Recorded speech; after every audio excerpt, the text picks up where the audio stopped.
जल्दी कर कोमल, आधा घंटे की टाइम है तेरे पास।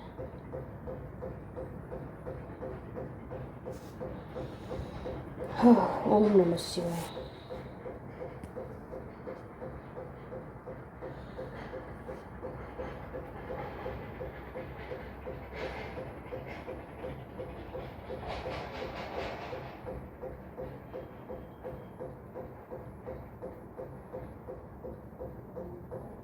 कौन कौन से करने चाहिए जो आपके एग्ज़ाम में बताए जाएंगे या फिर पूछे जाएंगे। तो आज की वीडियो में मैं आपके साथ डिस्कस करने वाली हूँ जितने भी स्टूडेंट दिसंबर 2023 में इग्नू एमए फर्स्ट ईयर के हैं और आप लोग दिसंबर में एग्ज़ाम देने वाले हैं, तो आपको किस किस सब्जेक्ट में कौन कौन से टॉपिक्स कर लेंगे जहाँ पर आप अच्छा स्कोर कर सकते हैं। तो चलिए स्टार्ट करते हैं अपनी आज की क्लास को। स्टार्ट करने से पहले अगर आप मेरे चैनल पर फर्स्ट टाइम आए तो जल्दी से चैनल को सब्सक्राइब कर लो, बेल आइकन प्रेस करो ताकि आगे आने वाली नोटिफिकेशन की अपडेट आप सभी को मिलते रहे। इसी तरीके से हम लोग सेकेंड ईयर के भी स्टूडेंट के दिसंबर 2023 के इम्पॉर्टेंट क्वेश्चंस की वीडियो में लेकर के आऊँगी। तो यहाँ पर जैसे कि आप सभी जानते हैं कि जितने भी स्टूडेंट हैं एमए फर्स्ट ईयर के स्टूडेंट हैं और आप सभी के पास जो सब्जेक्ट है वो एमएचआई 1, 2, 4 और 5 है। ठीक है, तो अभी तो यहाँ पर हमारा वही पुराने सिलेबस और वही पुराने सब्जेक्ट्स हैं, तो उसी के अकॉर्डिंग ही अभी तक जैसे आज तक क्वेश्चन पेपर आता जा रहा है वही आएगा, नेक्स्ट टाइम से चेंज होगा। तो दिसंबर 2023 के स्टूडेंट्स हैं जिसके पास ये 4 सब्जेक्ट्स हैं, तो आज की वीडियो में मैं आपको बताने वाली हूँ एमएचआई 1, 2, 4 और 5 में सबसे ज़्यादा इम्पॉर्टेंट टॉपिक्स कौन कौन से हैं कि आप लोग इतना भी करके जाएंगे तो भी सफिशिएंट होगा, और आपने अगर कुछ नहीं पढ़ा तो इनको करके चले जाना। ठीक है, चलिए स्टार्ट करते हैं। जैसे कि आप लोग देख सकते हैं मेरे पास यहाँ पर एमएचआई 1 का जून 2023 का क्वेश्चन पेपर है जो कि मैं ऑलरेडी आपको ये इसके साथ डिस्कस कर चुकी हूँ, लेकिन इसी के थ्रू मैं आपको बहुत सारी चीज़ें बताने भी वाली हूँ। तो एक एक करके सारे सब्जेक्ट के बारे में बात करेंगे, बिना वीडियो को स्किप करें, वीडियो को एंड तक ज़रूर देखना। सारे इंपॉर्टेंट चीज़ें आपको आज के वीडियो में मिल जाएंगी। इस वीडियो को कम्प्लीटली देखने के बाद जितना मैं आपको बताऊँ आप उतना करके जाएंगे तो सफिशिएंट होगा, उससे बाहर आपके एग्ज़ाम में कुछ नहीं आएगा। ओके, तो चलिए स्टार्ट करते हैं। और इसी तरीके से मैंने जून 2023 के स्टूडेंट्स के लिए भी इंपॉर्टेंट क्वेश्चंस बताए थे और आपने देखा कि सब कुछ वहीं से पूछे गए थे। तो चलिए स्टार्ट करते हैं। देखो आपका जो एमएचआई 01 जो सब्जेक्ट है एंशिएंट एंड मेडिएवल सोसाइटी यानी प्राचीन और मध्यकालीन समाज, यहाँ पे जो इसमें पूरा का पूरा आपका वर्ल्ड हिस्ट्री के ऊपर है। ठीक है, और वर्ल्ड हिस्ट्री ऐसे मैक्सिमम स्टूडेंट होते हैं जो कि वर्ल्ड हिस्ट्री की नॉलेज सबको कम होती है, और ख़ास तौर से एंशिएंट और मेडिएवल सोसाइटी के बारे में तो बहुत ही कम। तो हमारा जो एमएचआई 1 होगा वो आपका सिर्फ एंशिएंट मेडिएवल का वर्ल्ड हिस्ट्री का पार्ट होगा। अब बात करते हैं कि यहाँ से हमें क्या पढ़ना है क्या नहीं, सब कुछ इसी में देखेंगे। ठीक है, ये सारे क्वेश्चंस मैं भी आपको दिखा दूंगी, इसके बारे में बात कर लेंगे, लेकिन हिंदी वाले स्टूडेंट्स को भी दिखा देंगे और इसकी पीडीएफ मैं टेलीग्राम पे शेयर कर दूंगी, आराम से देखते रहना। लेकिन अभी थोड़ा काम की बात कर लेते हैं। तो सभी को यहाँ पर बने रहना है और समझते रहना है, एक एक करके बात करेंगे। तो जैसे कि एमएचआई 1 की हम यहाँ बात करने वाले हैं। देखो एमएचआई 1 में सबसे पहले जो आपका फर्स्ट ब्लॉक है, ठीक है, फर्स्ट ब्लॉक को अच्छे तरीके से करके जाइए, क्योंकि मैंने आपको कई वीडियोस में ऑलरेडी बताया ये ब्लॉक आपका 30 मार्क्स का है। ठीक है, यानी कि यहाँ से आपके कितने क्वेश्चंस पूछे जाते हैं, 2 क्वेश्चन पूछे जाते हैं। ठीक है, 3 नहीं 2 क्वेश्चंस पूछे जाते हैं। एक क्वेश्चन जो होगा वो 20 मार्क्स का होगा और जो दूसरा होगा वो 10 मार्क्स का होगा। बात करते हैं कि आपको यहाँ पर कौन कौन से टॉपिक्स करके जाने फर्स्ट ब्लॉक से। बहुत ही इजी टॉपिक है। फर्स्ट में आपको टोटल कितने यूनिट्स देखने को मिलते हैं, 1 to 5, यानी टोटल 5 यूनिट्स हमारे फर्स्ट ब्लॉक के अंदर है। इसके अंदर जो आपको क्वेश्चन करके जाना है, एक तो आप करके जाओ पेस्टोरल नोमैडिज्म यानी पशुपालन खानाबदोशी, ये मैक्सिमम पूछा जाता है। अब वो उनकी चॉइस है कि वो आपसे 10 मार्क्स में पूछेंगे या फिर 20 में। इसको करके जाइए, आपके बुक में ये यूनिट सेकंड है। दूसरा अगर मैं बात करूं कि इसी में नेक्स्ट चैप्टर है यूनिट थर्ड, इसको भी करके जाना। यूनिट थर्ड में अब इस बार जून 2023 का क्वेश्चन पेपर देखोगे तो इन्होंने आपसे डोमेस्टिकेशन का क्वेश्चन पूछ लिया, यानी डोमेस्टिकेशन ऑफ प्लांट्स और एनिमल। वैसे तो बहुत इजी सिंपल सा है, ये तो आप लोग वैसे भी कर लेंगे। तो ये वाला क्वेश्चन आपको इस बार जून 2023 में देखने को मिला, इसको पढ़कर जाना। तो ये पहले लाइक 2-3 साल पहले ही इन्होंने पूछा था। अदरवाइज यूनिट 3 से जो आपको एक टॉपिक और करना है वो है ट्रांजिशन टू एग्रीकल्चर, यानी एग्रीकल्चर जो खेती की तरफ जो संक्रमण हमें देखने को मिलता है, इसके अंदर हमें कुछ 3 थ्योरी 3 सिद्धांत देखने को मिलते हैं, ये आपको पढ़कर जाना है। सबसे ज़्यादा इम्पॉर्टेंट यही टॉपिक्स हैं, तो इन्हीं में से ही आपको क्वेश्चन देखने को मिलेगा, ठीक है। बाकी के अगर हम यूनिट 1 और यूनिट आपका सेकंड मैंने बता दिया, थर्ड आपको पढ़ना है यूनिट 4। तो देखो ये मेन जो है ना आपका पैलियोथिक यानी आपका पूरा पाषाण काल से लेकर के नव पाषाण काल तक की पूरी कहानी। तो देखो MHI 01 की मेरी प्लेलिस्ट मैंने बनाई हुई है, उसे ओपन करो।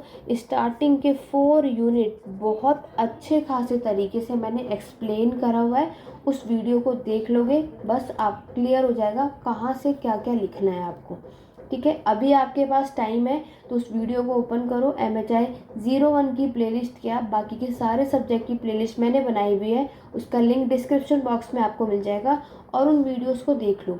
और आपको MHI 101 में मैराथन सेशन भी मिल जाएगा, जहाँ पर मैंने आपको इन सारे टॉपिक्स में क्या क्या लिख सकते हैं आप सभी उसको एक्सप्लेन भी किया हुआ है, ठीक है। तो ये चीज़ क्लियर हो गई। और सोर्सेज के बारे में 10 मार्क्स में आपसे यानी जो कि यूनिट 5 से है, तो ये भी हमें कभी कभी देखने को मिलता है। और ये सोर्सेज अगर कभी भी आए तो 10 मार्क्स से ऊपर वो आपसे नहीं पूछेंगे, लेकिन मैक्सिमम फोकस आपका इन्हीं चैप्टर्स पे होना चाहिए। वरना पेलियोथिक से न्यूलॉथिक के बीच में जो टूल्स में क्या क्या चेंजेस, तो इसकी बारे में आपको नॉलेज होनी चाहिए, तो ये आप ऐसे भी कर सकते हैं। लेकिन फर्स्ट ब्लॉक याद रखना, अगर आपने फर्स्ट ब्लॉक अच्छे से कर लिया तो 30 मार्क्स का क्वेश्चन यहीं से हो जाएगा, यानी 2 क्वेश्चन आपको इसी चैप्टर से देखने को मिलेगा। एक बात क्लियर हो गई। चलिए बढ़ेंगे नेक्स्ट ब्लॉक की तरफ, जो कि आपका है second block, bronze age civilisation. तो ब्रोंज एज सिविलाइजेशन की हम बात करें, ये भी इम्पॉर्टेंट चैप्टर है, लेकिन यहाँ से सिर्फ आपको एक ही क्वेश्चन मिलता है, ठीक है, जो कि आएगा 20 मार्क्स का। ये 20 मार्क्स का है, जो कि एक ही क्वेश्चन मिलेगा और हमेशा आता है।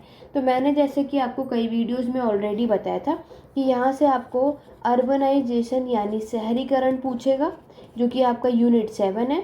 नेक्स्ट है हमारा राइटिंग यानी लेखन, आपकी जितनी भी सभ्यताएं हैं किसने कौन सी राइटिंग फॉलो करी, किस समय पर क्या देखने को मिलता है, पूरा चैप्टर वो है। और यूनिट 9 में आता है हमारा सोशल स्ट्रक्चर यानी कि सामाजिक संरचना। इन तीनों में से कोई एक चैप्टर आपको आपके एग्जाम में देखने को मिलने वाला है। क्लियर हो गया। तो ब्लॉक सेकंड से मैं आपको यही सजेस्ट करूँगी कि यही तीनों अच्छे खासे तरीके से पढ़ कर जाओ, इन्हीं में से एक आएगा। अब आपके माइंड में आएगा कि मैम इन तीनों पढ़ेंगे तो फिर क्या फ़ायदा, क्योंकि इतना तो हमारे पास टाइम है नहीं। लेकिन देखो मैं आपको पहले भी बता चुकी हूँ, इन तीनों में से कुछ भी पूछेंगे वो आपसे, तो आपको क्या करना है, मेसोपोटामिया हुआ आपका, ठीक है, चाहे आपका हड़प्पा हुआ जो कि मैं आपको ऑलरेडी पढ़ा चुकी हूँ, इजिप्ट के बारे में भी बात कर लेते हैं, या फिर आपका चाइना, इन चारों सिविलाइजेशन के बारे में हमें इस चैप्टर में बताना है। अब वो चैप्टर कुछ भी पूछे तो इन चारों का शहरीकरण कैसा था, ये लोग कौन से लेखन कली का यूज़ करते हैं और इनके यहाँ की सामाजिक संरचना कैसे, आपको इन चारों सिविलाइजेशन के बारे में इन टॉपिक्स को कवर अप करना है। आप किसी को भी नहीं स्किप कर सकते, ये एक इम्पॉर्टेंट चीज़ है, ठीक है। अब बात करते हैं कि इस बार आपके एग्ज़ाम में क्या क्वेश्चन आने के चांसेस हैं। तो देखो अर्बनाइजेशन अभी जून 2023 में ऑलरेडी आ चुका है, तो अब की बार आपका ज़्यादातर फोकस इस यूनिट 9 पर होना चाहिए। यूनिट 9 अच्छे से करके जाइए। सोशल स्ट्रक्चर इस बार आने के पूरे चांसेस हैं, और राइटिंग के बारे में भी पढ़ के जाओ। अभी इन्होंने 2-3 बारी से आपके यूनिट 8 से क्वेश्चन नहीं पूछा है, तो क्या पता इस बार थोड़ा सा उनका मूड बदल जाए और यहाँ पर वो राइटिंग से क्वेश्चन कर लें। तो अर्बनाइजेशन से तो क्वेश्चन इस बार इतना आने के चांसेस कम है। तो इस बार अगर आपको इस ब्लॉक सेकंड पे जो फोकस करना है उस पर यूनिट 8 और यूनिट 9 पे ज़्यादातर करके जाना, क्योंकि इन्हीं दोनों में से एक क्वेश्चन आपको देखने को ज़रूर मिलेगा। क्लियर हो गया।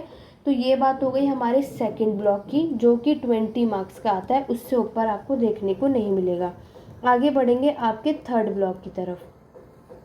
तो थर्ड ब्लॉक मैं पहले भी बता चुकी, बहुत इंपॉर्टेंट ब्लॉक है। ये ब्लॉक हमारा 40 मार्क्स का होता है और यहाँ पर भी आपको 2 क्वेश्चन देखने को मिलते हैं, ठीक है।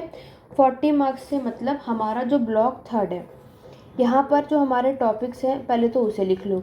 जैसे कि आपका असेरियन हुआ, बेबीलोनियन हुआ, जो कि हमारा यूनिट 10 में आपको देखने को मिलता है। तो पहले इससे क्वेश्चन कम आते थे, लेकिन आजकल इनका थोड़ा सा फेवरेट हो रहा है, तो मैं आपको यही सजेस्ट करूँगी, इसको ज़रूर पढ़ के जाओ, असीरियन और बेबीलोनियन को। 10 मार्क्स का क्वेश्चन आपको यहाँ देखने को मिलेगा। इसके बारे में भी मैंने अपने चैनल पे ऑलरेडी पढ़ाया हुआ है, आप जा करके चेकआउट कर सकते हो MHI 01 की प्लेलिस्ट में। इसके बाद हमें यहाँ पे 3 एम्पायर देखने को मिलेंगे, जो कि होगा आपका पर्शियन एम्पायर, ग्रीक एम्पायर और रोमन एम्पायर। ठीक है, तो यहाँ पर मैं आपको यही कहूँगी कि आप लोग चाहो तो पर्शियन एम्पायर को पढ़कर मत जाओ, क्योंकि यहाँ से क्वेश्चन नहीं आता है, बहुत ही रेयर ही आता है। मेनली फोकस आपका ग्रीक और रोमन पे तो 100% आपको करके ही जाना है, क्योंकि अगर इन्होंने आपसे असीरियन और बेबीलोनियन से क्वेश्चन पूछा तो अब इनका ग्रीक पे थोड़ा सा फोकस कम हो गया। लेकिन मैं ये नहीं कहूँगी कि ग्रीक सिविलाइजेशन पढ़कर मत जाना, बिल्कुल पढ़कर जाना। यहाँ पर जो आपको क्वेश्चन करना है, एक तो आपको स्लेवरी का क्वेश्चन करना है, जो कि मेरे चैनल पे आपको मिल जाएगा MHI 1 की प्लेलिस्ट में। और दूसरा यहाँ पर ग्रीक से जो आजकल ज़्यादातर क्वेश्चन आता है कि ट्रांजिशन टू डेमोक्रेसी, इस चैप्टर में बस पूरा चैप्टर पढ़ने की ज़रूरत नहीं है आपको सिर्फ क्या करना है, यूनिट 12 का ट्रांजिशन टू डेमोक्रेसी पढ़कर जाना है ग्रीक सिविलाइजेशन से। रोमन एम्पायर का जैसे कि मैंने आपको बताया, इसको बिल्कुल स्किप मत करना, यहाँ से 100% का क्वेश्चन आपको आपके एग्ज़ाम में देखने को मिलेगा। इस बार जून 2023 के क्वेश्चन पेपर में आप देखोगे, एक क्वेश्चन 10 मार्क्स का यहाँ से पूछा, एक 10 मार्क्स का यहाँ से पूछा, एक 10 मार्क्स का यहाँ से पूछा। वैसे ग्रीक का 20 का पूछा था, ये 10 और ये 10, घुमा फिरा के 40 मार्क्स उन्होंने आपके कर ही लिए थे।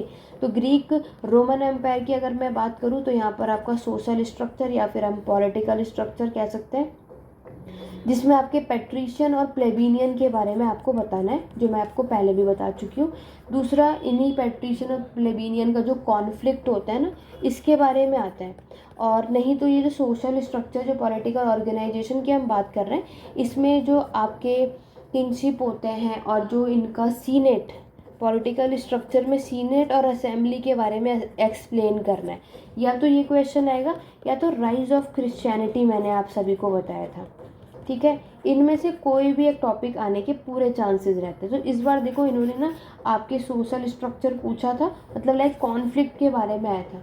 तो इस बार पूरे चांसेस है कि इस बार आपसे वो ये पूछने के राइज ऑफ क्रिश्चियनिटी के बारे में। तो ईसाई धर्म का उदय कैसे हुआ, कब हुआ, रोमन एम्पायर में कैसे फैला, किसने करा था, ये सारा कुछ आपको रोमन एम्पायर में करके जाना है, यहाँ से आपको मिलेगा। नहीं तो ये सीनेट और असेंबली से क्वेश्चंस आपको मिल सकते हैं। क्लियर हो गया? तो रोमन एम्पायर में एक सजेशन दूंगी, करके जाइए। बाकी मैंने सभी को, जितने भी स्टूडेंट ने पेड क्लासेस ज्वाइन किया है, वहाँ पर ये सब कुछ मैंने डिटेल में ऑलरेडी कराया हुआ है। तो आप लोग जा करके जो भी मैंने पढ़ाया है बस सारे नोट्स में वही मेंशन करना है, और किस तरीके से लिखना है वो मैं ऑलरेडी आपके बैच में बता चुकी हूँ। लेकिन यहाँ पर कुछ ऐसे भी स्टूडेंट होंगे जो मेरे चैनल पे फर्स्ट टाइम आए होंगे, मेरी वीडियो को फर्स्ट टाइम देख रहे होंगे। तो अगर आप में से कोई भी इंटरेस्टेड है, कि अगर आपको में से कोई भी इस बैच को ख़रीदना चाहता है, बाय करना चाहता है, तो देखो आप लोग क्या कर सकते हो कि व्हाट्सअप नंबर है 8881196980।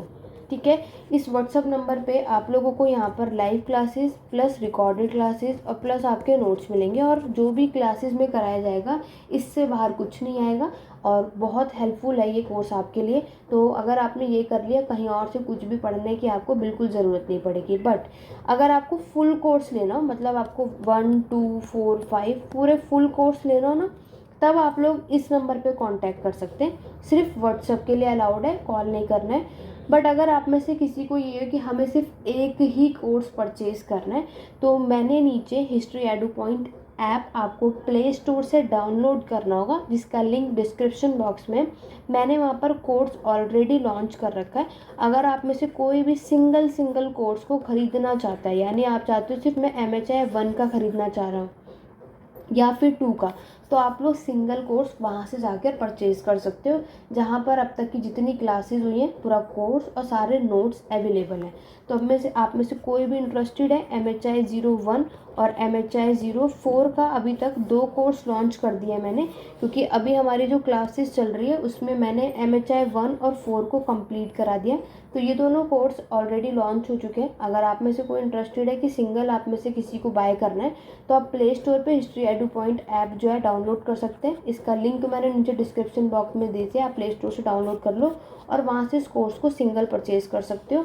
और अगर आपको फुल कोर्स चाहिए तो आप इस नंबर पे कांटेक्ट करो, बाकी की अपडेट आपको यहाँ पर मिल जाएगी। ठीक है, तो चलिए आगे बढ़ते हैं। बहुत ही, क्योंकि इसमें जो भी कुछ मैंने बताया है या मैंने प्रोवाइड किया है सब कुछ वहीं से आएगा।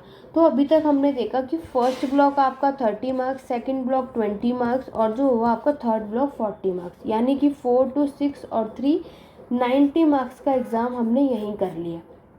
100 मार्क्स का तो आपका एग्ज़ाम आता है, तो पूरा पढ़ने की कोई ज़रूरत नहीं है कि पूरे एंड तक हम पढ़ते ही रहें या फिर सब कुछ पढ़ के जाएं। नहीं, अगर अब चलो ये तो मैंने आपको स्टार्टिंग की चीज़ें बता दी, बट आप में से कुछ ऐसे होंगे जिनको ये टॉपिक किसी किसी को समझ नहीं आएगा कि हम क्या लिखें, तो हमें इसे नहीं करना। तो तब आप क्या कर सकते हो, नेक्स्ट ब्लॉक जो है ना आपका ब्लॉक 4, तो ब्लॉक 4 में आपके पास 3 टॉपिक हैं, माया सिविलाइजेशन, इनका सिविलाइजेशन और एस्टेक। ये 3 सभ्यता आपको यहाँ देखने को मिलेगी, इनको करके जाओ, इनमें से कोई एक आएगा। पहले तो मैक्सिमम ये सिर्फ माया सिविलाइजेशन से क्वेश्चन करते थे, बट 2 बार से इनका और एस्टेक से भी आ रहा है, तो यहाँ से कोई श्योरिटी नहीं है कि वो कहाँ से दे दे। तो आपको ये तीनों सभ्यता पढ़कर जाना पड़ेगा। ये ब्लॉक्स हमारा सिर्फ 20 मार्क्स का है, यहाँ से सिर्फ एक क्वेश्चन आएगा। तो यानी कि अगर आपने स्टार्टिंग के 4 ब्लॉक से कर लिया जो मैंने टॉपिक्स बताए हैं, तो आप लोग इसको कवर कर सकते हो बस। लेकिन अगर इनमें से कोई टॉपिक्स आपको अच्छे नहीं लग रहे, समझ नहीं आ रहा, तब आप और क्या कर सकते हो वो कर लो। देखो नेक्स्ट है आपका फ्यूडलिज्म सामंतवाद, इसको करके जाओ। मेरे चैनल पे ऑलरेडी इसकी वीडियो मैंने अपलोड कर रखी है, उसको भी देख लो, आराम से कर लोगे, कोई प्रॉब्लम नहीं आएगी। ये क्वेश्चन नंबर 620 मार्क्स का आपके एग्ज़ाम में आएगा, 100% आएगा ही आएगा। ठीक है, कोई डाउट नहीं है। और मैंने आपको बताया था कि आपके फ्यूडलिज्म में जो क्वेश्चन आता है वो फेजेस या तो स्कॉलर्स के क्या व्यूज़ हैं या फिर इसका डिक्लाइन आता है। तो फेजेस तो इस बार आ चुका है, तो पूरे चांसेस है कि इस बार आपके स्कॉलर्स के क्या व्यूज़ रहे हैं फ्यूडलिज्म सामंतवाद को लेकर के, इसके और डिक्लाइन तो हम ऐसे भी कर लेंगे। तो इस पे वीडियो मेरे चैनल पे ऑलरेडी मिल जाएगी। फ्यूडलिज्म वाला जो चैप्टर है ज़रूर करके जाओ, बहुत काम का चैप्टर है। ठीक है, इसके अलावा और क्या टॉपिक्स कर, देखो मैंने जितना बताया वो आप कर सकते हो, लेकिन मैं कुछ एक्स्ट्रा टॉपिक्स आपको इसलिए बता रही हूँ कि बाय चांस आप में से कुछ ऐसे होंगे जिन्हें वो टॉपिक्स, कुछ मान लो कि रोमन एम्पायर आपको समझ नहीं आ रहा, ग्रीक नहीं समझ आ रहा, बेबीलोनियन नहीं आ रहा, तब आप लोग और क्या कर सकते हो, उसके लिए मैं आपको ये चीज़ें और बता रही हूँ, एक्स्ट्रा टॉपिक्स की करके चले जाना। ठीक है, तो जैसे कि अगर मैं बात करूँ आप और क्या कर सकते हो, तो एक आपका फैमिली स्ट्रक्चर है कि आपके फैमिली स्ट्रक्चर मेडिएवल यूरोप में कैसा था, इसको पढ़कर जा सकते हो। ठीक है, नेक्स्ट आप करके ज़रूर जाना पोर्चुगीज़, ये 100% सेक्शन बी में आएगा। पोर्चुगीज़ के बारे में वेरी वेरी वेरी इंपॉर्टेंट है, 10 नहीं तो इस बार गारंटी की 20 मार्क्स में आएगा। ठीक है, तो पोर्चुगीज़ के बारे में 10 मार्क्स, ये 20 मार्क्स का सेक्शन बी का पार्ट है। और अभी जो मैंने पीछे चीज़ें जितने भी टॉपिक्स बताए वो सब आपके, और ये फ्यूडलिज्म, बाकी के जितने टॉपिक्स मैंने अभी आपको बताए वो सारे के सारे सेक्शन 1 के थे। सेक्शन बी में ये सारी चीज़ें आप लोग करके जाओ, यहाँ से क्वेश्चन आपको ज़रूर मिलेगा। ठीक है, नेक्स्ट करके जाना कि मेडिएवल के समय पर क्राफ्ट प्रोडक्शन कैसा था। अगर आपको उनमें से कोई चैप्टर समझ में नहीं आ रहा तो नेक्स्ट आप करके जा सकते हो डेमोग्राफी, यानी पॉपुलेशन कैसी थी, जनसंख्या मेडिएवल यूरोप की, इसके बारे में अभी आप सभी करके जा सकते हो। वरना 10 मार्क्स के लिए मैं आपको और बता देती हूँ, बंजारास करके जा सकते हो, मैक्सिमम आता है। गन पाउडर का भी एक क्वेश्चन आता है। तो अगर आप लोगों ने इतनी भी चीज़ें कर ली, इससे बाहर कुछ नहीं आएगा, इन्हीं के अंदर ही आएगा। ठीक है, तो ये कुछ एक्स्ट्रा टॉपिक्स मैंने आपको इसलिए बता दिए कि बाय चांस आप कोई और टॉपिक को स्किप करना चाहते हो तो इन टॉपिक्स को और पढ़ के जाओगे तो आपके ऊपर यहाँ पे चॉइस रहेगी कि आपको कौन सा क्वेश्चन करना है और किसको स्किप करना है। ठीक है, वरना एक क्वेश्चन आता है आपका राइज ऑफ इस्लाम, जैसे राइज ऑफ क्रिश्चियनिटी है ना, सेम राइज ऑफ इस्लाम है, ज़्यादा डिफरेंस नहीं है। तो राइज ऑफ इस्लाम करके जाना, इसी में या तो वो राइज ऑफ इस्लाम आएगा या तो 4 खलीफा। इस बार ये क्वेश्चन आने के पूरे चांसेस है, लास्ट टाइम नहीं आया था। तो राइज ऑफ इस्लाम में 4 खलीफा हर बार नहीं आता है, कभी कभी आता है। अब वो कौन सा कभी में वो पूछ लेंगे तो हमें भी नहीं पता, तो बेटर हम प्रिपेयर होके जाए। तो MHI 1 में अगर आप सभी ने इतना प्रिपेयर कर लिया, इससे बाहर कुछ नहीं आएगा। अब ये आपके ऊपर चॉइस है कि आपको कौन कौन से टॉपिक्स कंफर्टेबल लग रहे हैं अपने एग्ज़ाम में करने के लिए। क्लियर हो गया? चलिए एक बार मैं आप सभी को क्वेश्चन पेपर दिखा दे रही हूँ। देखो, मध्यकाल में यूरोप के परिवार का संगठन कैसा है, ये इस बार 10 में आ गया तो उनकी चॉइस होती है 20 में दे देते हैं। हिंद महासागर में पुर्तगाली का व्यापार जो रहा, ये 100% आता है, ये तो इसको छोड़ते ही नहीं है। और आपके गन पाउडर यानी बारूद के बारे में जो मैंने आपको बताया, ये भी आपको मिलेगा। और अर्मेनियन व्यापारी, ये आपके मर्चेंट है, ये भी मैक्सिमम पूछ लिया जाता है। तो इस तरीके के क्वेश्चंस आपको आपके एग्जाम में मिलेंगे। ठीक है, जनसंख्या कैसी थी, डेमोग्राफी, पॉपुलेशन इस बार आ गया है, तो इस बार आपके या तो 10 मार्क्स में आएगा या तो ये क्वेश्चन आएगा ही नहीं। तो ये सारी चीज़ें आपको अपने एग्जाम के लिए करनी है। और शिल्प उत्पादन यानी क्राफ्ट प्रोडक्शन के बारे में बोल रहे हैं, सामंतवाद के 2 चरणों के बारे में पूछा है, तो यहाँ पर फेजेस आया, तो इस बार पूरे चांसेस है। स्कॉलर्स के बारे में अच्छे खासे तरीके से करके जाओ, इस बार वो पूछने के पूरे चांसेस हैं। बाकी के ये सारी चीज़ें वही हैं, रोमन साम्राज्य की सामाजिक श्रेणियाँ और उनके परस्पर संघर्ष, यानी सीनेट और असेंबली में क्या क्या हमें देखने को मिलता है, सब कुछ बैच में मैंने ऑलरेडी कराया है। इनका और एस्टेक के बारे में पूछा है, यूनानी सभ्यता के लोकतंत्र के रूप में क्या संक्रमण हुआ, और शहरीकरण, और आपका डोमेस्टिकेशन ऑफ प्लांट्स के बारे में पूछा है, और उसका जो प्रसार हुआ था उसके बारे में पूछा है।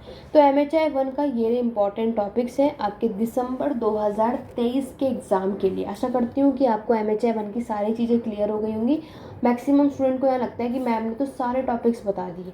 मैंने सारे टॉपिक्स नहीं बताए, मैंने कुछ एक्स्ट्रा बताए हैं कि अगर मैं आपको सिर्फ यहाँ 5 टॉपिक लिख कर दूँगी, और आप ज़रूरी थोड़े कि वो 5 आएंगे, 4 भी तो आ सकते हैं, 3 भी आ सकते हैं, और उसमें से कुछ ऐसे टॉपिक्स होंगे जो किसी को समझ आएगा, किसी को नहीं आएगा, तो हमारे पास थोड़ा ऑप्शनल भी होना चाहिए ना। उसीलिए मैंने आपको कुछ एक्स्ट्रा चीज़ें भी बता दी हैं, और ये क्वेश्चन पेपर ऑलरेडी डिस्कस मैं कर चुकी हूँ, और जो चीज़ें बताई हैं इतना कर लेंगे, इससे ज़्यादा आपको कुछ और पढ़ने की ज़रूरत नहीं पड़ेगी। क्लियर हो गया?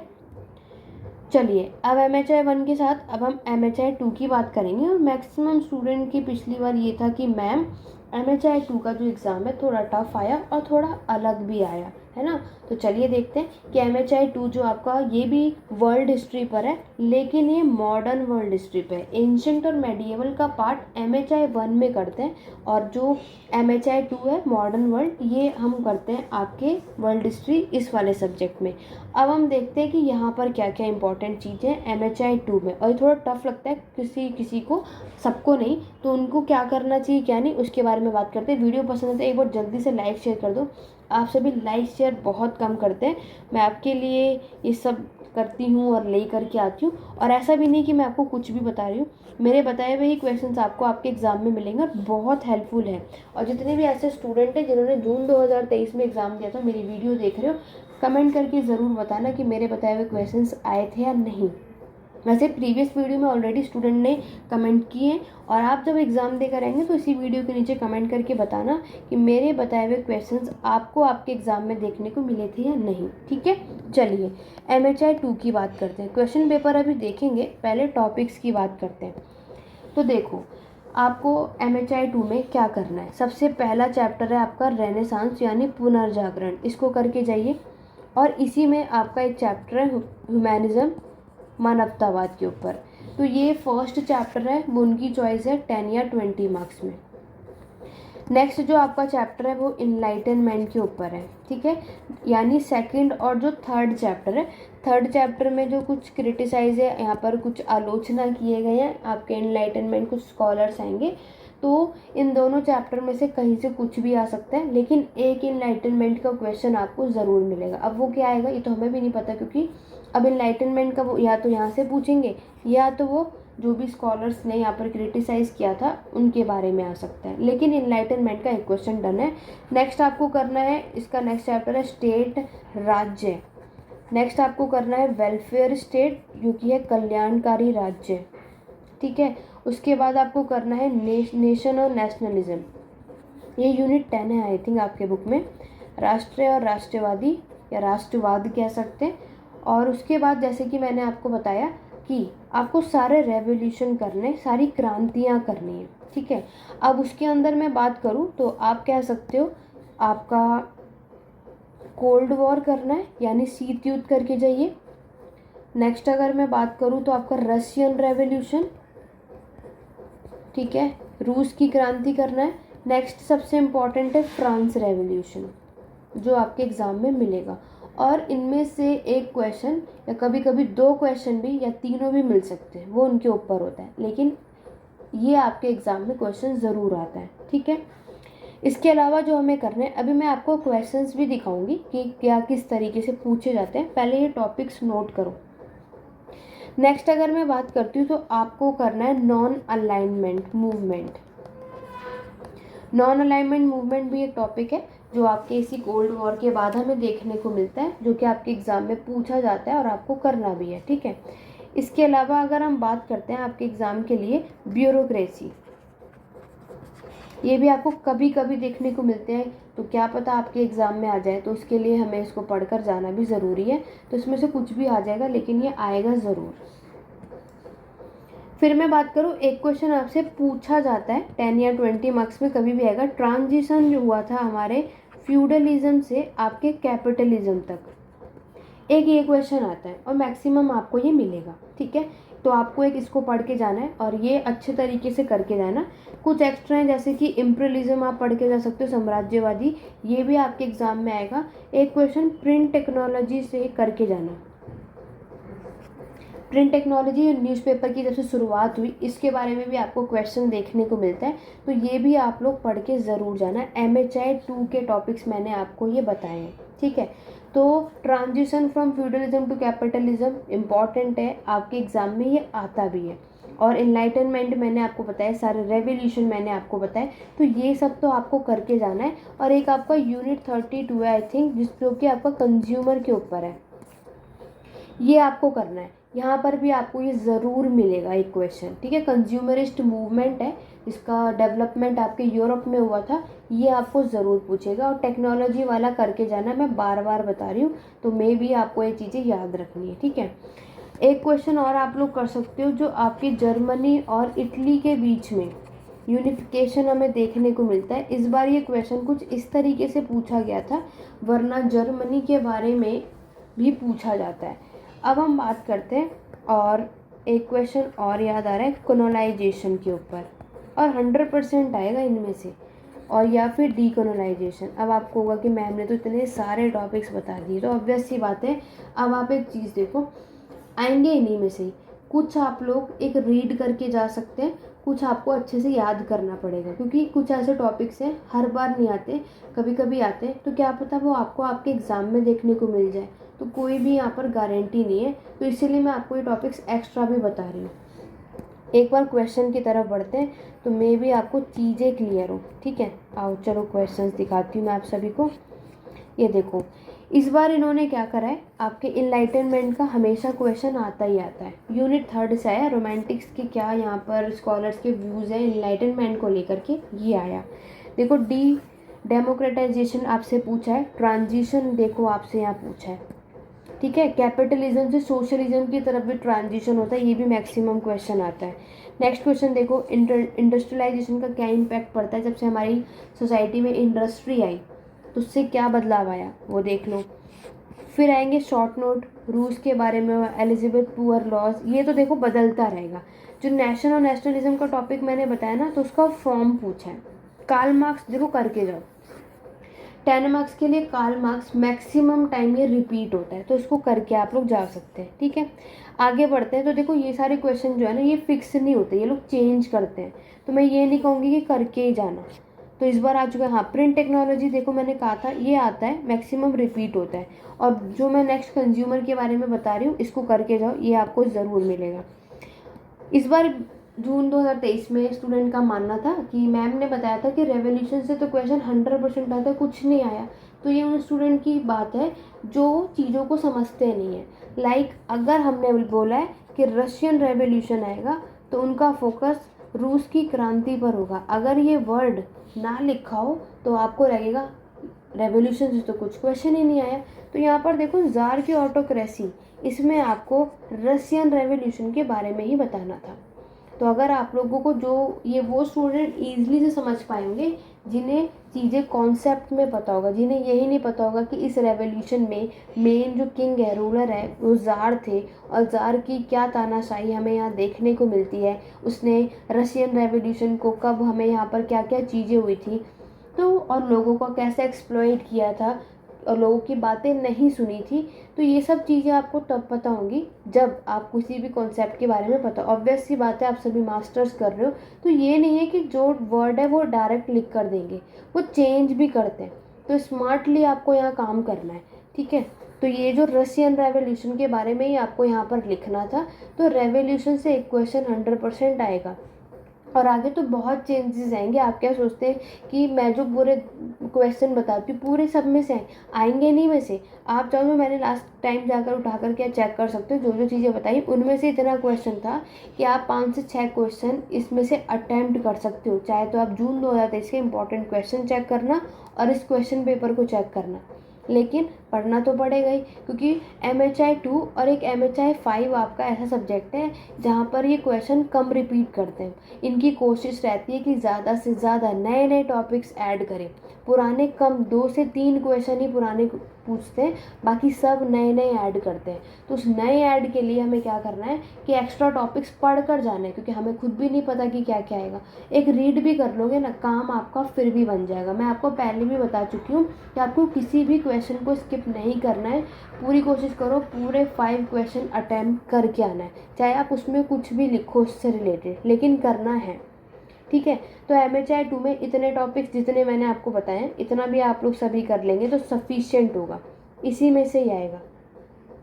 बाकी कुछ और भी नए नए दिख सकते हैं, लेकिन नए की जगह मेनली है कि आप इतने हो कि 5 क्वेश्चन तो आप लोग ईजिली से कर लो। तो इसके लिए आपको जो मैंने बताया ना आज की क्लास में आपको MHI 2 के लिए, उसको कर लेना, यहाँ पर आपका इतना काम बन जाएगा। क्लियर हो गया? तो MHI 1 और MHI 2 का पूरे प्रॉपर तरीके से एक ही वीडियो में इम्पॉर्टेंट क्वेश्चंस मैंने आप सभी को बता दिए हैं। अभी तक हम सभी ने आपके MHI 1 और MHI 2 का मैं आपको ऑलरेडी बता चुकी हूँ कि क्या क्या इंपॉर्टेंट टॉपिक्स है दिसंबर 2023 के एग्ज़ाम के लिए।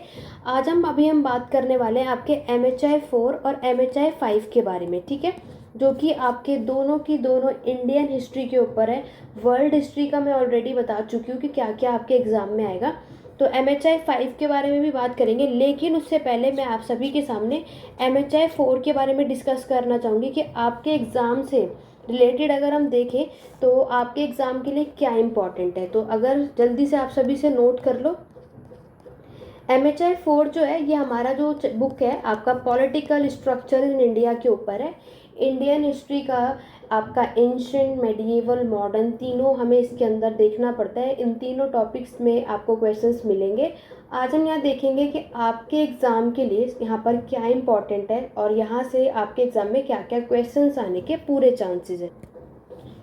इससे पहले भी मैंने जून 2023 में क्या क्या इंपॉर्टेंट क्वेश्चंस आए थे वो सब कुछ बताया था और ये सारे क्वेश्चंस आपको देखने को भी मिले।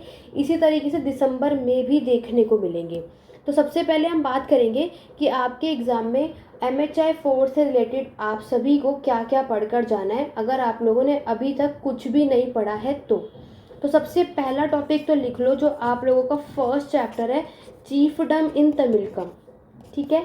चीफडम इन तमिलकम आपका जो फर्स्ट चैप्टर है ये वेरी इंपॉर्टेंट है। ये 20 मार्क्स का क्वेश्चन आपको आपके एग्जाम में मिलेगा, जिसके अंदर आपको चेर, चोल और पांड्या ये 3 डायनेस्टी के बारे में बताना होगा। और ये फर्स्ट चैप्टर से सिर्फ ये चीफडम इन तमिलकम वाला टॉपिक करना है, पूरा चैप्टर करने की आपको बिल्कुल भी ज़रूरत नहीं है, ठीक है। इसका जो दूसरा चैप्टर है ना, एज ऑफ बुद्धा, ठीक है। तो अभी तो वैसे एज ऑफ बुद्धा से ज़्यादातर क्वेश्चन देखने को नहीं मिलता है, बट कभी कभी ये क्या करते हैं कि अगर आपके एग्जाम में फर्स्ट चैप्टर देखने को नहीं मिला तो सेकंड चैप्टर आपको देखने को मिल जाएगा, एज ऑफ बुद्धा। वैसे तो मैं यही कहूँगी कि चीफडम इन तमिलकम जो आपके बुक में यूनिट 1 है इसको करके जाओ, मैक्सिमम यही अभी तक आपसे ये पूछा जा रहा है। बट अगर इनका माइंड चेंज हुआ, थोड़ा सा चेंज ये अपने क्वेश्चन पेपर में लाने की कोशिश करेंगे तो इस बार फिर वो आपको सेकंड चैप्टर से भी क्या पता आपको मिल जाए क्वेश्चन, तो आप लोग चाहो तो इसको एक रीड करके जा सकते हो।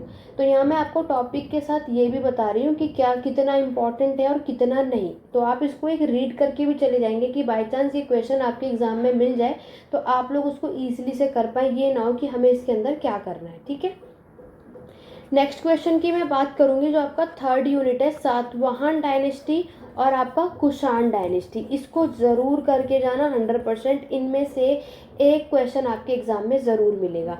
तो यहाँ पर क्या है कि कुछ ऐसे टॉपिक्स हैं जो MHI 4 और MHI 5 में कॉमन है, लेकिन MHI 4 में हमें सिर्फ उसका पॉलिटिकल स्ट्रक्चर पे फोकस करना है और वही चीज़ हमें MHI 5 की उसकी इकोनॉमी पे फोकस करना है। तो अगर आप कुछ ऐसे टॉपिक्स कर लेंगे तो आपके दोनों एग्जाम में काम आने वाला है। ठीक है, जैसे कि सातवाहन कुषाण डायनेस्टी की हम बात करते हैं तो ये आपके एग्जाम में MHI 4 का भी टॉपिक है, 4 के साथ साथ 5 का भी है। तो अगर आप एक कर लोगे तो आपके दोनों में काम आएगा, क्या पता सेम क्वेश्चन दोनों क्वेश्चन पेपर में आ जाए। ठीक है, इसको ज़रूर करना, ये आपके 20 मार्क्स का क्वेश्चन आपको मिलेगा ज़रूर। ठीक है, नेक्स्ट अगर मैं बात करती हूँ इनके अलावा आपको और क्या क्या पढ़ के जाना है, ये तो आपको 100% मिलेगा, एक ये क्वेश्चन और एक ये। ठीक है, इसको मिला करके आप 30 to 40 मार्क्स का क्वेश्चन इसको मान सकते हैं।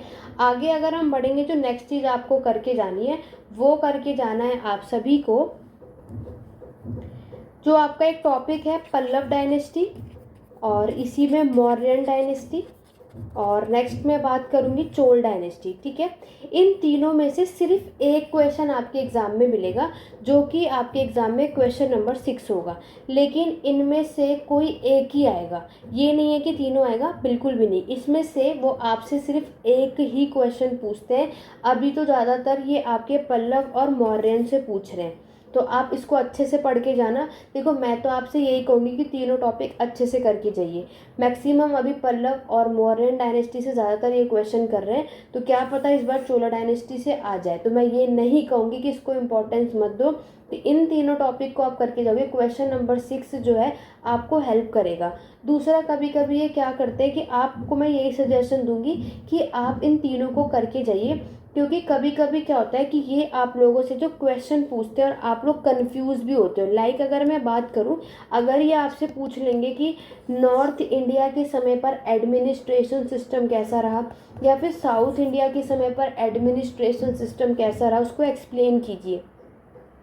तो आपको क्या करना है, साउथ इंडिया में आपको पता है कि कौन कौन सी डायनेस्टीज आपको देखने को मिलती है, तो आप उसमें चोल डायनेस्टी के बारे में बता सकते हो, पल्लव डायनेस्टी के बारे में बता सकते हो। तो साउथ इंडिया में इन डायनेस्टीज़ को एक्सप्लेन कर सकते हो, तो ये आपको हेल्प रहेगा।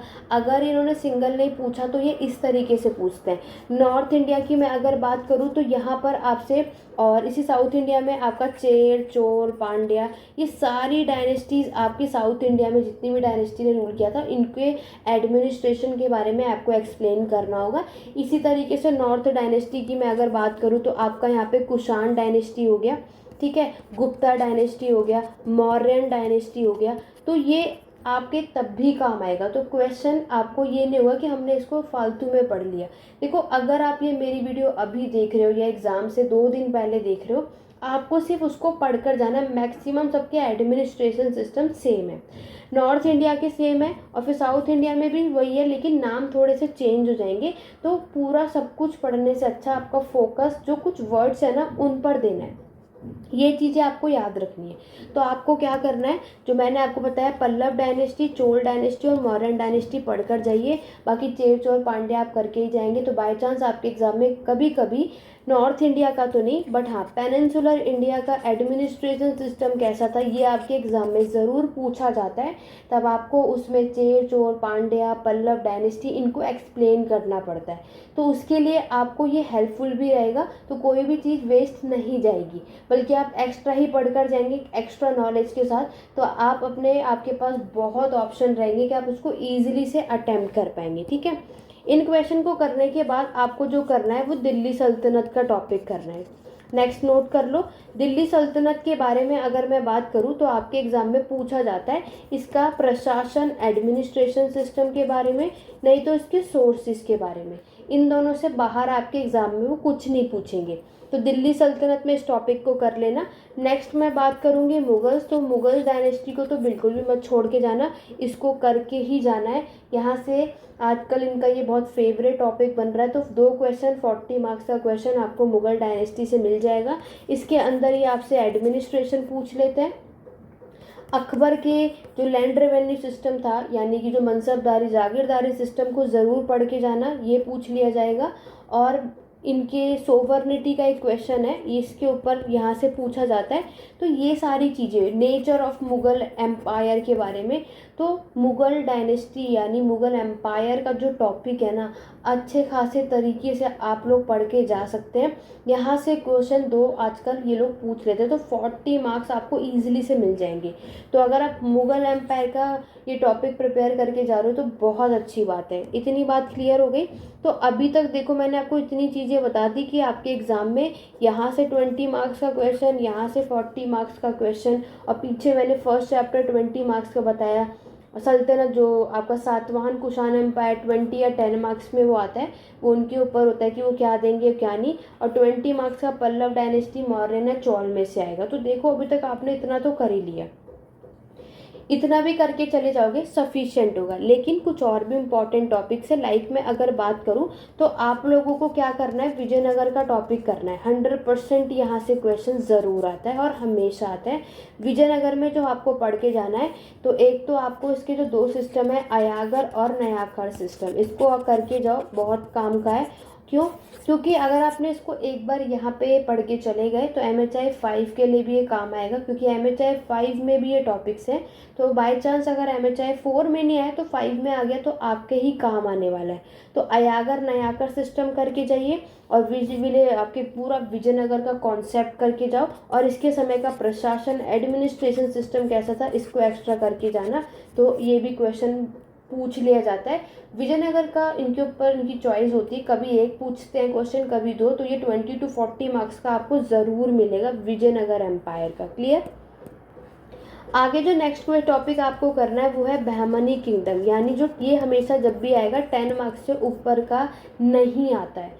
तो अगर आप लोगों ने इतना भी पढ़ लिया सफिशिएंट होगा, आप इजीली से 80 तक स्कोर कर सकते हैं।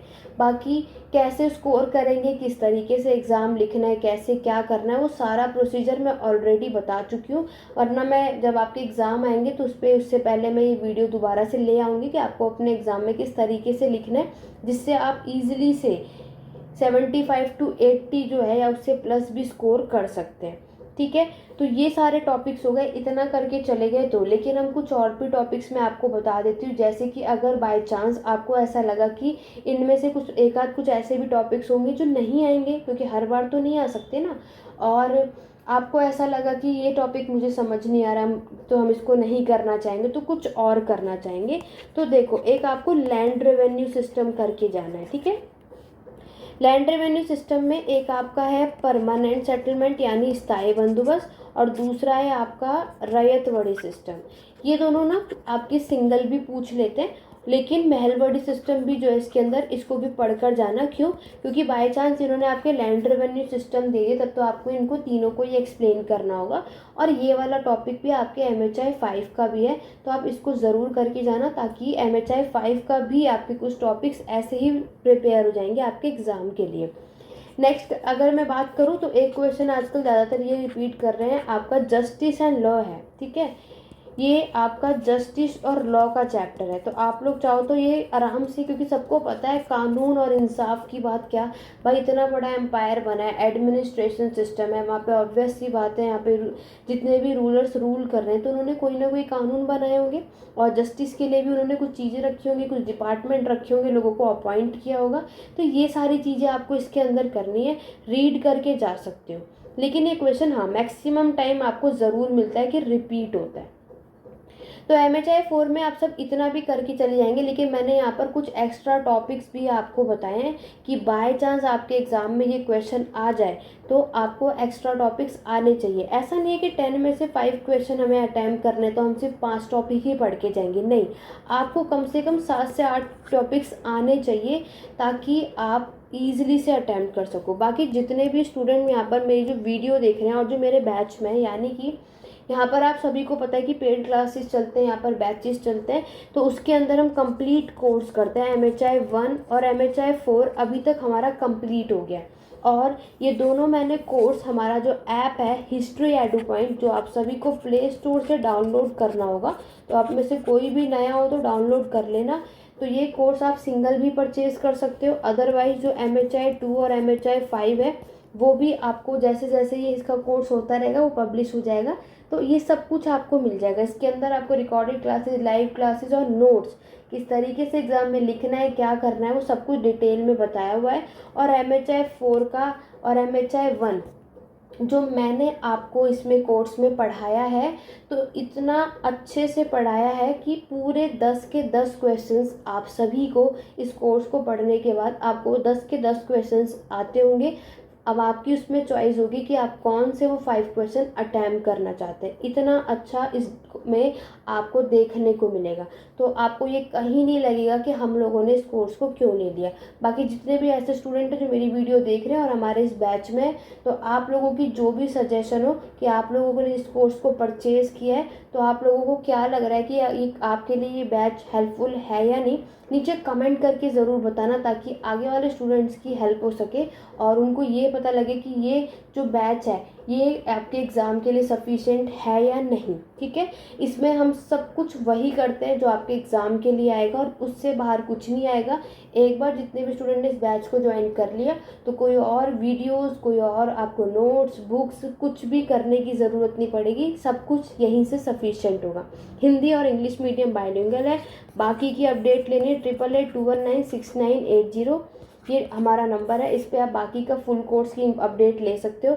अदरवाइज सिंगल परचेज करना है कि आप चाहते हो सिर्फ मुझे MHI 1 का कोर्स चाहिए या MHI 4 का लेना है, तो नीचे ऐप में प्ले स्टोर से हिस्ट्री एडू पॉइंट डाउनलोड कर सकते हैं और इस कोर्स को आप वहाँ से डायरेक्टली परचेज कर सकते हैं। ठीक है, चलिए, तो ये हमारी MHI 4 की बात हो गई कि आपके एग्ज़ाम के लिए इतना। और एक क्वेश्चन प्रिंसली स्टेट का भी आता है। ठीक है, तो ये आपके ऊपर है अब कौन से टॉपिक्स आपको करना है, कौन से नहीं। लेकिन MHI 4 में इससे बाहर कुछ नहीं आएगा, बल्कि मैंने आपको कुछ ज़्यादा ही टॉपिक्स बता दिए, जो भी आएगा इन्हीं में से आएगा।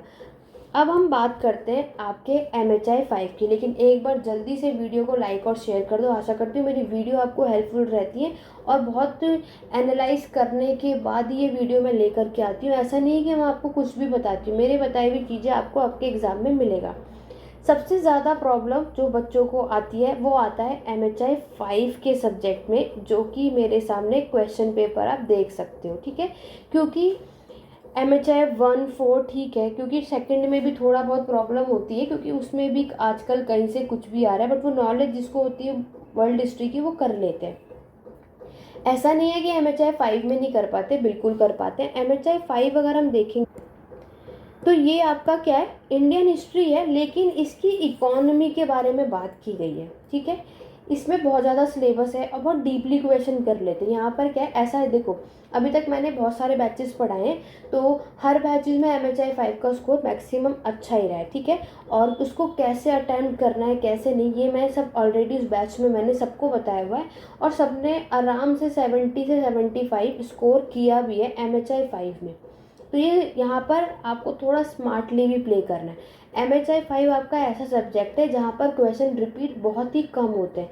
यहाँ पर आपको हर क्वेश्चन पेपर में सिर्फ एक से मतलब 2 से 3 मुश्किल से क्वेश्चन रिपीट दिखते हैं, अदरवाइज सब कुछ नया दिखेगा। आपको लगेगा अरे ये कहाँ से पूछ लिया गया। तो उसके लिए क्या मेन है कि आपको जो इकोनॉमी का पार्ट है हिस्ट्री का, उसकी नॉलेज होनी चाहिए, और बाकी लिखने का तरीका भी मैटर करता है। ठीक है, तो चलिए बढ़ते हैं कि और देखते हैं यहाँ पर आपको क्या क्या करना है। देखो सबसे पहले जो आप यहाँ चैप्टर देख रहे हो, तो फर्स्ट क्वेश्चन देख रहे हो ना, critical note on trends of research ancient Indian economic history. तो देखो ये हमारा ना फर्स्ट चैप्टर है, जो कि मैंने आपको बताया ही। तो देखो यूनिट फर्स्ट, सेकंड, ये इम्पॉर्टेंट है।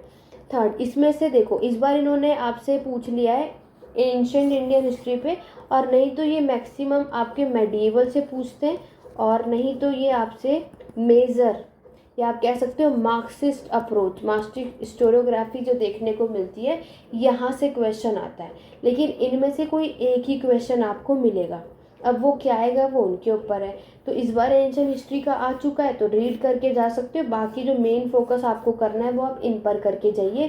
तो ये आपके एग्ज़ाम में 20 मार्क्स का ज़रूर मिलता है, ठीक है। दूसरी चीज़ मैंने आपको ऑलरेडी बताया कि MHI 5 में, क्योंकि टॉपिक्स तो यहाँ रिपीट होते नहीं है, तो आपको स्मार्टली प्ले करना है। कैसे कि आपको देखना है कि ट्रेड सिस्टम कैसा है, इकोनॉमी में यही तो आता है। दूसरा, मेडिएवल यूरोप में के समय पर एग्रीकल्चर कौन कौन सा कहाँ कहाँ पर, और एग्रीकल्चर की सिचुएशन कैसी थी। नेक्स्ट हम देखते हैं एग्रीकल्चर का काम कौन करता है, पीजेंट करते हैं। तो उसमें हर पीरियड में मेडिएवल यूरोप के टाइम पर आपके, या फिर कह सकते हैं दिल्ली सल्तनत, मुगल्स, एंशिएंट हिस्ट्री के टाइम पर पीजेंट की क्या कंडीशन रही, वो सारी चीज़ें आपको पता होनी चाहिए। कुछ बेसिक नॉलेज आपको पता होना चाहिए। इस समय का क्राफ्ट प्रोडक्शन कैसा था, क्योंकि ये सब तो इकोनॉमी का पार्ट होता है। तो ये चीज़ अगर आपको क्लियर होगी तो क्वेश्चन कहीं से भी पूछ लें, आप लोग ईजिली से अटैम्प्ट कर लोगे। बस स्मार्टली प्ले करना है, जैसे कि मैंने आपको बताया। ये सारी नॉलेज होनी चाहिए, इसे पढ़कर जाओ, आराम से कर लोगे। फिर आप देखो देखो आया, देखो नेक्स्ट क्वेश्चन क्राफ्ट प्रोडक्शन पर ही है। तो इकोनॉमी का जो मेन पार्ट होता है इरिगेशन, देखो एग्रीकल्चर का पार्ट है। इरिगेशन के लिए कौन कौन से रूलर ने क्या क्या चीज़ें अपनाई थी वो सब कुछ हमें बताना है, ठीक है। जैसे कि हम बात करो कि अशोक ने आपके सुदर्शन लेक को रिपेयर कराया था, रुद्र दामन का था, जूनागढ़ इंस्क्रिप्शन में ये मेंशन है। जितने भी स्टूडेंट को पता होगा वो चीज़ समझ सकते हैं। फिरोज शाह तुगलक की बात कर लो, उन्होंने इरिगेशन से रिलेटेड आपका यहाँ पे कंस्ट्रक्ट करवाया था। और कृष्णदेवराय की बात कर लो, तो ये सारी चीज़ें आपको मेंशन करनी है। तो आपको ये पहले कुछ टॉपिक्स जो है इकोनॉमी का जो पार्ट है उनके बारे में क्लियर होना चाहिए। इरिगेशन सिस्टम, पीजेंट जो होते हैं, टेक्सटाइल प्रोडक्शन। तो आप लोग ईजिली से इन क्वेश्चन को कर लोगे, कहीं से कुछ भी पूछ लें, लेकिन आएगा यहीं से, इससे बाहर नहीं आएगा, ठीक है। जैसे कि अगर हम बात करें पीजेंट से भी क्वेश्चन आता है, तो पीजेंट भी हमारे दो तरीके के होते हैं, एक खुद खास्ता और एक होता है आपके पाई कास्ता। तो खुद खास्ता जिसके पास खुद की लैंड होती है वो वाले किसान, पाई कास्ता तो दूसरों के लैंडों पर जाकर के काम करते हैं वो वाले पीजेंट। तो ये सिंगल भी पूछ लिया जाता है, नहीं तो डायरेक्ट पीजेंट भी पूछ लिया जाता है। या फिर मुगल्स के समय पे पीजेंट की सिचुएशन कैसी थी, ये सारे क्वेश्चन मिलेंगे, ठीक है। फिर पोस्टल कम्युनिकेशन, ये भी आप पढ़कर जा सकते हो। इसमें आपको रीड करना है, ज़्यादा डीपली नहीं जाना, बस कॉन्सेप्ट समझ लो, बाकी आप इसको वैसे भी लिख सकते हैं, ठीक है। अब इकोनॉमी की बात है, इंडियन मर्चेंट की बात हो रही है, 18th सेंचुरी में मार्केट्स की बात हो रही है। एग्रीकल्चर प्रोडक्शन, देखो मैंने आपको कहा एग्रीकल्चर प्रोडक्शन के बारे में पता होना चाहिए। इंडस्ट्रियलाइजेशन का क्या पैटर्न रहा इस टाइम पीरियड के बीच में, ये पता होना चाहिए। शॉर्ट नोट देखो, बालूदार की बात करें, फ्यूडल इकोनॉमी की बात करें, कॉलोनियल इकोनॉमी क्या थी, 5 ईयर प्लान क्या थे। तो कुछ कुछ हमें नॉलेज होनी चाहिए, ये मैटर करता है। देखो मैं MHI 5 की गारंटी नहीं दूंगी कि यही चीज़ आएगा जो हम पढ़ेंगे, लेकिन क्या क्या पढ़ सकते हो वो मैं आपको बता रही हूँ। सबसे पहले जो आपका फर्स्ट चैप्टर है जो एंशेंट, या तो एंशेंट का आएगा या तो आपका मार्क्सिस्ट हिस्टोरियोग्राफी या मेजर, लेकिन पहला क्वेश्चन इन्हीं में से एक का मिलेगा, ठीक है। दूसरा जो हम यहाँ बात करते हैं लैंड रेवेन्यू सिस्टम, यहाँ पर भी करके जाओ, क्योंकि इसमें भी आपके परमानेंट सेटलमेंट और रैयतवाड़ी ज़्यादातर एग्जाम में आता है, नहीं तो डायरेक्टली लैंड रेवेन्यू भी दिख जाएगा अगर आया तो, क्योंकि आपको पता है MHI 5 में क्वेश्चन रिपीट नहीं होता। फिर मैंने आपको बताया अयागर सिस्टम, तो ये आप 4 के लिए प्रिपेयर करोगे, 5 के लिए ऑटोमेटिक काम आपका बन जाएगा, ठीक है। आपके सातवाहन, कुषाण, मौर्य, गुप्ता पीरियड की इकोनॉमी कैसी थी, तो ये अगर आप चारों डायनेस्टी के बारे में नॉलेज रखोगे तो इकोनॉमी आप ऐसे भी कर सकते हो। तो ये सारे 4 के ही टॉपिक है, ऐसा थोड़े कि सातवाहन डायनेस्टी के फाउंडर कौन से हैं 4 में अलग लिखेंगे 5 में अलग, नहीं, काम दोनों का वही है। बस फोकस हमारा एक समय एडमिनिस्ट्रेशन पे रहेगा, दूसरा इकोनॉमी ट्रेड इस पे रहेगा, तो वो आप वैसे भी कर लोगे, ठीक है। नेक्स्ट अगर हम बात करते हैं, आपको यहाँ पर क्या करना है, आपकी एक डैनियल थ्योरी आती है, इसको ज़रूर करना, ये आपको मिलेगा, ठीक है। ये मे बी आपका यूनिट 17 या यूनिट 19 है, वो मुझे अभी याद नहीं आ रहा। तो इनके बारे में, इंडस्ट्रियल के बारे में इन्होंने कुछ बताया है, थॉर्नल ऐसा कुछ नाम है इनका, वो आपको करके जाना है, ये आपको आपके एग्ज़ाम में मिल जाएगा। जैसे कि और फिर मेडिएवल के समय पर वुमेन की कंडीशन कैसी थी ये आपको पता होना चाहिए। आपके फ्यूडलिज्म, इंडियन इकोनॉमी का फ्यूडलिज्म पूछा जाता है, ये आपको पता होना चाहिए। दादनी सिस्टम पढ़कर जाइए, जहाँ पर जो ब्रिटिशर्स हैं वो रॉ मटेरियल वीवर्स को देकर किया जाता है, तो फिक्स कर लेते हैं अपना काम। और ड्रेन ऑफ वेल्थ की हम बात कर लेते हैं, जो कि आपके दादा भाई नरोजी ने दिया था। ठीक है, इस समय का एग्रीकल्चर कैसा था पता होना चाहिए। मेडिएवल के टाइम पर टैक्स सिस्टम कैसा था ये आपको पता होना चाहिए। कौन कौन से कॉइन्स थे इशू हुए, कंप्लीटली पता होना चाहिए एंशिएंट से मेडिएवल तक। मतलब जब आपके सिविलाइजेशन का टाइम था, देन एम्पायर बने, फिर ब्रिटिशर्स आए, सबके बारे में कोशिश आपको क्या कर रही है कि हेडिंग्स का यूज़ करना है कि दिल्ली सल्तनत में ये हुआ, मुगल्स में ये हुआ, मौर्यंस में ये हुआ, गुप्ता में ये हुआ, ब्रिटिशर्स आए तो ये चेंजेस है। तो हेडिंग जितनी ज़्यादा रहती है उतना अच्छा स्कोर आप कर सकते हो। ठीक है, एक टॉपिक और आता है आपका इंडो रोमन ट्रेड, जो इंडिया और रोमन्स के बीच में व्यापार था, ये भी आपको मैक्सिमम क्वेश्चन मिल जाएगा। ठीक है, फिर फेमाइंस आ सकता है कि बाढ़ आती है तो क्या, ये तो कुछ कॉमन चीज़ें जो आप ऐसे ही लिख लोगे। ठीक, कहीं से कुछ भी आ सकता है, मैं आपको बार बार बता रही हूँ। हुंडी पढ़ लो, बैंक ऑफ, ये बैंकिंग सिस्टम के बारे में, ये आपको मिल जाएगा अगर उनका मन हुआ तो। हर बार नहीं आता है लेकिन आ भी सकता है। नेक्स्ट अगर हम बात करें तो आपको इंडिगो प्लांटेशन कर लेना चाहिए, ये भी सबको पता है। तो ये सब इकोनॉमी का पार्ट है, कहीं से देखो कुछ भी आ सकता है। लेकिन जैसे मैंने आपको बोला कि आपका फोकस एग्रीकल्चर पे, हड़प्पा का भी ये लोग इकोनॉमी पूछते हैं, हड़प्पन सिविलाइजेशन के बारे में, इकोनॉमी, ड्रेनेज सिस्टम, ये सब कैसा था, वेल्स रोड, तो ये सब आपको पता होना चाहिए, कहीं से कुछ भी आएगा। ठीक है, तो MHI 5 में परेशान आपको बिल्कुल नहीं होना, कोशिश कर सकते हो कि आपको अपना बेस्ट देना है या बेस्ट करना है, जो मैंने आपको बताया। क्योंकि हम इकोनॉमी की बात कर रहे हैं, तो इकोनॉमी में आपका व्यापार आता है, ट्रेड कर रहे हैं कौन से व्यापारी और किसके साथ कैसे। इस समय हमारा इंडस्ट्री आ गया, एक टाइम ऐसा था जब हम एग्रीकल्चर पर डिपेंड थे, तो एग्रीकल्चर कौन कौन के एम्पायर पीरियड में हमें देखने को मिला, किस किस ने एग्रीकल्चर के टाइम पर कौन कौन से टूल्स का यूज़ किया, किसके समय पर कितना प्रोडक्शन हुआ, ट्रेड कितना हुआ, ये सारी नॉलेज होनी चाहिए। फिर पहले बार्टर सिस्टम था, कॉइन्स कब से स्टार्ट हुए, किसने कौन कौन से कॉइन्स यहाँ पर इशू किए थे, किसने सबसे ज़्यादा करे थे, ये सारी चीज़ें आप लोगों को पता होनी चाहिए। पीजेंट की हालात हमें एंशिएंट में देखने को क्या मिलता है, मेडिएवल में क्या देखने को मिला, और इनकी सोसाइटी में कैसी पोजीशन होती थी, ये आपको पता होना चाहिए। क्राफ्ट प्रोडक्शन, जो भी अब आपके क्राफ्ट प्रोडक्शन कहाँ कहाँ पर कैसे कैसे हमें देखने को मिल रहे हैं। ठीक है, ड्रेन ऑफ वेल्थ, वीवर्स मैंने आपको बताई थी, दादनी सिस्टम हो गया। मुगल्स के समय पर या दिल्ली सल्तनत के समय में हमें कारखाना देखने को मिलता है, 10 मार्क्स में कभी कभी ये क्वेश्चन भी आपको देखने को मिलेगा। फिर मैंने आपको बताया कि अगर मॉडर्न के टाइम पर जो पॉपुलेशन बढ़ी तो क्या सिचुएशन हो गई, क्या क्रिएट हुआ। हड़प्पा के समय पर एग्रीकल्चर या उसकी इकोनॉमी के बारे में बताओ। मेहरगढ़ एक साइड दे देंगे कभी कभी कि हाँ मेहरगढ़ के बारे में बताइए, तो मेहरगढ़ आपकी ये पहली साइट है जहाँ पर हमें एग्रीकल्चर का एविडेंस मिलता है। ठीक है, 7000 BC का ये टाइम पीरियड रहा था जो मैंने अभी आपको बताया। फेमाइन के बारे में लिख दूँ, मैंने अभी आपको बताया। तो ये कुछ ऐसी चीज़ें एक बार बस पढ़ के चले जाओ। ठीक है, तो इसी में से आएगा, बाहर कुछ नहीं आएगा। 100% है कि आपको फिर ये 10 के 10 क्वेश्चन ईजी लगेंगे, सिर्फ आपको इसको रीड करके जाना है। कुछ जो टफ होंगे उन्हें पढ़कर जा सकते हो, उसको कर सकते हो, वो मैं मना नहीं कर रही। जैसे कि मैंने आपको बताया, जैसे मुगल्स के समय पे कस्बा का भी क्वेश्चन 10 मार्क में वो आपसे पूछ लेते हैं। इस्लामिक की थ्योरी भी क्वेश्चन आता है टैक्सेशन सिस्टम का, इसको पढ़कर जा सकते हो, क्या पता इस बार आपके एग्जाम में आ जाए। ठीक है, बाकी नेक्स्ट ईयर से तो सब कुछ चेंज होने वाला है, तो क्योंकि पैटर्न चेंज है, सिलेबस चेंज है, तो उनके लिए अलग बात है। अब की बार के लिए मैंने बता दिया है। बाकी MHI 5 का भी बैच में मैं ऑलरेडी अभी कराऊंगी, उसका तो कोर्स अभी होगा। ठीक है, तो अगर आप में से कोई भी इंटरेस्टेड है बैच को ले सकते हो, चाहे आपको फुल कोर्स लेना हो या फिर 1 सब्जेक्ट का लेना हो, तो सब कुछ अवेलेबल है। तो उसके लिए नीचे टेलीग्राम का लिंक है, कांटेक्ट कर सकते हो, नहीं तो व्हाट्सअप नंबर मैंने दिया हुआ है। Play store history edu point, play store में अभी सिर्फ MHI 1 और 4 का ही कोर्स लॉन्च हुआ है, क्योंकि अभी हमने बैच में सिर्फ यही दोनों कोर्स किया है। अभी हम MHI 2 स्टार्ट हुआ है और हम 5 करेंगे। तो जैसे जैसे कोर्स यहाँ पर कंप्लीट होगा ये कोर्स लॉन्च हो जाएगा। फिर आपकी चॉइस है, सिंगल परचेज करना है सिंगल ले सकते हो, और बट इतनी पूरी श्योरिटी है कि इस कोर्स को ज्वाइन करने के बाद या आप इस कोर्स को परचेज़ करेंगे सिंगल या फुल, आप डिसअपॉइंट नहीं होंगे, आपको बहुत हेल्प मिलेगी इस कोर्स के थ्रू, ठीक है।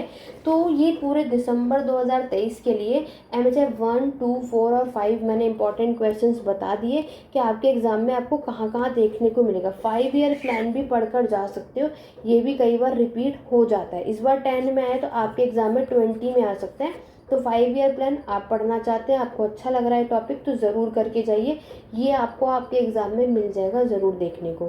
तो ये था MHI 5 के भी इम्पॉर्टेंट चीज़ें। इसमें तो लग रहा होगा कि मैम आपने तो सब बता दी, लेकिन जिन भी स्टूडेंट ने वीडियो को बिना स्किप करे एंड तक देखा, मेरी बातों को समझा, तो वो अच्छे 100% की स्कोर अच्छा करेंगे। और ऑब्वियस है बहुत से स्टूडेंट ने किया भी है, ऐसा नहीं है कि नहीं किया है, बिल्कुल किया है। और मैं प्रूफ भी आपको टेलीग्राम पे शेयर भी करती हूँ कि कितने स्टूडेंट के क्या क्या रिस्पॉन्स है। और ऑब्वियस सी बात है, दिसंबर 2023 का एग्ज़ाम का क्वेश्चन पेपर आपके साथ शेयर करूँगी, और आप में से जितने भी स्टूडेंट ये एग्ज़ाम देकर आएंगे, इसी वीडियो को मुझे कमेंट करके भी बता सकते हो मेरी बताई हुई चीज़ें कितनी आई और कितनी नहीं, या फिर मेरी वीडियो कितनी हेल्पफुल रही।